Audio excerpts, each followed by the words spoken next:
शिवलिंग को महादेव का ही स्वरूप माना जाता है। कहा जाता है कि सबसे पहले इस संसार में शिवलिंग की उत्पत्ति हुई थी। शिवलिंग को आत्मा और ज्योति का प्रतिनिधित्व करने के लिए भी जाना जाता है। शिवलिंग शक्ति का प्रतीक है। आइए जानते हैं भागवत पुराण के अनुसार शिवलिंग की उत्पत्ति कैसे हुई थी। शंकर भगवान से जुड़ी जो सबसे खास बात यह है कि केवल शिव ही हैं जिन्हें मूर्ति और निराकार लिंग दोनों रूपों में पूजा जाता है। हिंदू धर्म में शिवलिंग की पूजा का इतना महत्व है कि इसकी पूजा समस्त ब्रह्मांड की पूजा के बराबर मानी जाती है। लोग शिवलिंग को भगवान शिव के प्रतीक के रूप में पूजते हैं। लेकिन कई लोगों के मन में यह प्रश्न उठता है कि आखिर शिवलिंग की उत्पत्ति कैसे हुई। इसके पीछे कई पौराणिक कथाएं मौजूद हैं। क्या है शिवलिंग का शाब्दिक अर्थ? शिव का अर्थ है परम कल्याणकारी और लिंग का अर्थ होता है सृजन। वहीं संस्कृत में लिंग शब्द का प्रयोग चिन्ह या प्रतीक के लिए होता है। इस प्रकार शिवलिंग का अर्थ हुआ शिव का प्रतीक। कैसे हुई शिवलिंग की उत्पत्ति? ऐसी मान्यता है कि इस ब्रह्मांड के सृष्टि बनने से पहले पृथ्वी एक अंतहीन शक्ति थी। सृष्टि की रचना होने के बाद भगवान विष्णु और ब्रह्मा जी में इस बात को लेकर युद्ध होता रहा कि कौन ज्यादा शक्तिशाली है। इस दौरान आकाश में एक चमकीला पत्थर दिखा और आकाशवाणी हुई कि जो भी इस पत्थर का अंत ढूंढ लेगा वह ज्यादा शक्तिशाली माना जाएगा। भगवान विष्णु और ब्रह्मा जी दोनों ही उस पत्थर का अंत ढूंढने में लग गए, परंतु दोनों को ही अंत नहीं मिला।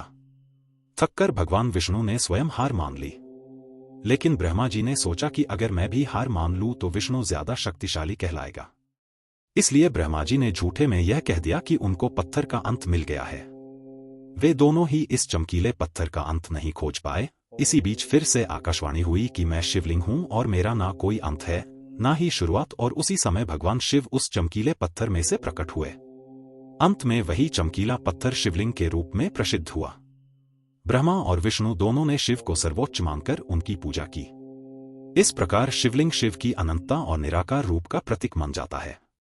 भगवान शिव को संसार की उत्पत्ति का कारण माना गया है। इसीलिए भोलेनाथ को परब्रह्म कहते हैं। शिवलिंग का अर्थ है जिसकी न तो कोई शुरुआत है और न ही कोई अंत। शिवलिंग पुरुष और प्रकृति की समानता का प्रतीक है। क्या कहती है अन्य कथा?